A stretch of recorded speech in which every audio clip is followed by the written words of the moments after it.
कहते हैं रात के बाद 2 बजे चलने वाली बस में एक ऐसा यात्री चढ़ता है जो कभी उतरता नहीं। ड्राइवर भी उसकी तरफ देखने की हिम्मत नहीं करता, क्योंकि जिसने भी उसका चेहरा देखा वो जिंदा नहीं बचा। दोस्तों, आज मैं आपको एक ऐसी सच्ची कहानी सुनाने जा रही हूँ जो उत्तराखंड की पहाड़ियों में बसे एक छोटे से कस्बे घनसाली के पास हुई थी। ये कहानी है एक बस ड्राइवर हरि दत्त की और एक ऐसे यात्री की जो इंसान था या कोई और रूप, ये आज तक कोई नहीं जान पाया। रात के 2:15 हुए थे। पहाड़ी रास्तों पर कोहरा इतना था कि सामने सड़क दिख ही नहीं रही थी। हरिदत्त अपनी बस को धीरे धीरे मोड़ते हुए चला रहा था। बस में सिर्फ 4 यात्री थे, सब सो रहे थे। तभी अचानक एक मोड़ पर उसने एक सफ़ेद साड़ी पहने औरत को सड़क के किनारे खड़े देखा। हरिदत्त ने ब्रेक मारा। उसने खिड़की से निकलकर पूछा, कहाँ जाना है बहन? औरत ने सिर झुकाया हुआ था।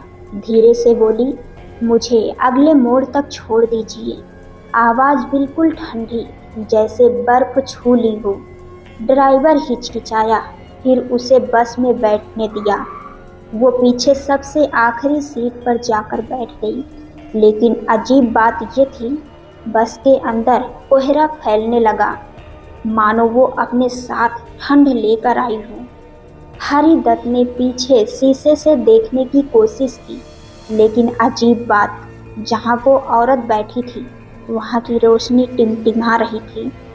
अब बस में बैठे एक बुजुर्ग ने नींद में करवट बदली और बोला, भाई साहब, किसी को चढ़ाया क्या?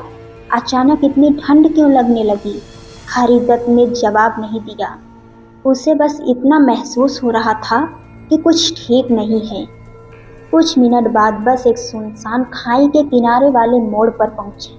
औरत की आवाज़ आई, बस यहीं रोक दीजिए।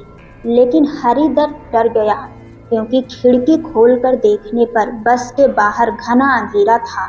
ना कोई घर, ना कोई रास्ता, ना कोई इंसान।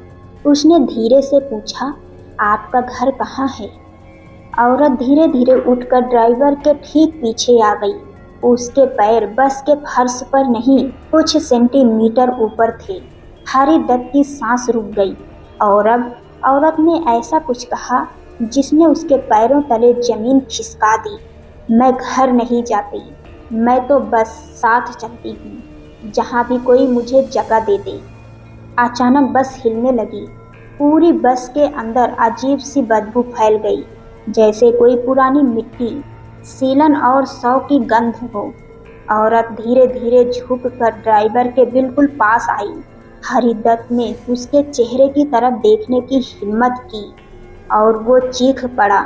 उसका चेहरा आधा जला हुआ, आधा काला और आंखें पूरी सफ़ेद। औरत ने फुसफुसाते हुए कहा, मैं मोड़ पर गिरी थी, इस खाई में लोगों ने मुझे बचाया नहीं और अब मैं हर मोड़ पर उन्हें ले जाती हूँ। इतना कहते ही उसके चेहरे से खून जैसा काला लिक्विड टपकने लगा। हरिदत्त ने बिना सोचे बस को तेज कर दिया। वो बस एक खतरनाक ढालन पर दौड़ने लगा। औरत पीछे वाली सीटों पर बैठकर हंस रही थी, एक ऐसी हंसी जिसे सुनकर किसी की भी रूह कांप जाए। अचानक बस बंद हो गई, इंजन रुक गया। सड़क के बीचों बीच चारों तरफ सिर्फ अंधेरा। औरत धीरे धीरे आगे बढ़ने लगी। हरिदत्त डर के मारे बस से कूद गया और भागता चला गया। उसकी चीखें पहाड़ों में गूंजने लगी।